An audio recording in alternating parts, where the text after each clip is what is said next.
Salut tout le monde.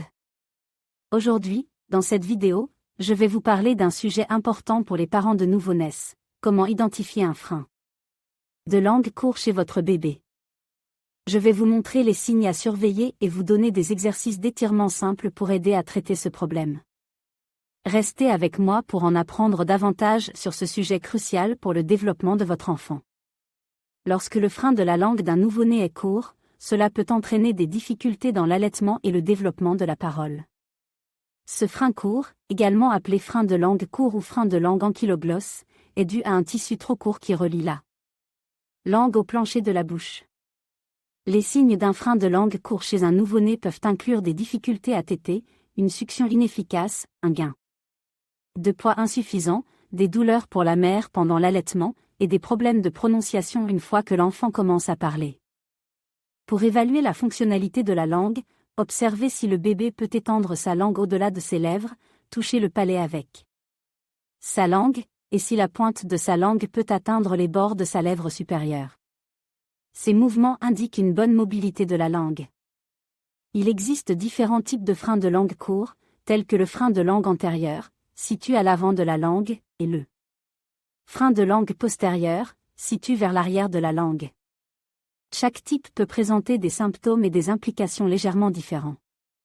Si vous suspectez un frein de langue court chez votre nouveau-né, consultez un professionnel de santé, comme un pédiatre ou un orthophoniste. Ils pourront évaluer la situation et recommander le traitement approprié. Dans certains cas, une intervention chirurgicale, appelée phrénotomie, peut être recommandée pour couper le frein de langue court. Cette procédure est généralement rapide et peu invasive, visant à améliorer la mobilité de la langue et à résoudre les problèmes associés.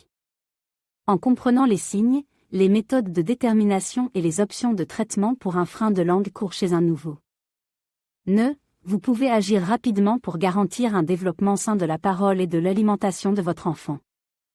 Lorsqu'un nouveau-né présente des difficultés à téter, à avaler ou à prononcer certains sons, il peut s'agir d'un frein de langue court. D'autres signes incluent une mobilité réduite de la langue, des problèmes de succion et des douleurs pendant l'allaitement. Si ces symptômes persistent, il est important de consulter un professionnel de santé pour évaluer la présence d'un frein de langue court. Avant de décider de procéder à une opération pour couper le frein de langue, il est essentiel de prendre en compte les contre-indications. Cela peut inclure des problèmes de santé sous-jacents, des risques accrus liés à une intervention chirurgicale ou des complications potentielles liées à la cicatrisation.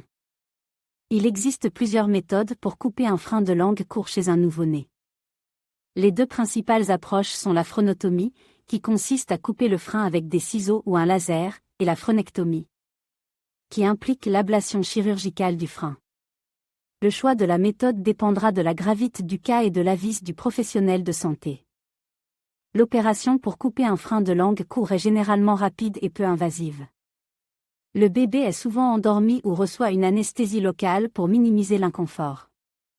Une fois l'opération terminée, il est essentiel de suivre les instructions post-opératoires pour favoriser une guérison rapide et minimiser les risques d'infection. Les exercices d'étirement sont souvent recommandés après l'opération pour aider à renforcer les muscles de la langue et à améliorer sa mobilité. Ces exercices peuvent être effectués régulièrement sous la supervision d'un professionnel de santé pour garantir des résultats optimaux. Le massage orthophonique est une autre méthode traditionnelle de traitement pour les freins de langue courts. En massant doucement les muscles de la langue et de la bouche, on peut favoriser la circulation sanguine, réduire les tensions et améliorer la fonctionnalité de la langue. Cette approche complémentaire peut être bénéfique en combinaison avec d'autres traitements.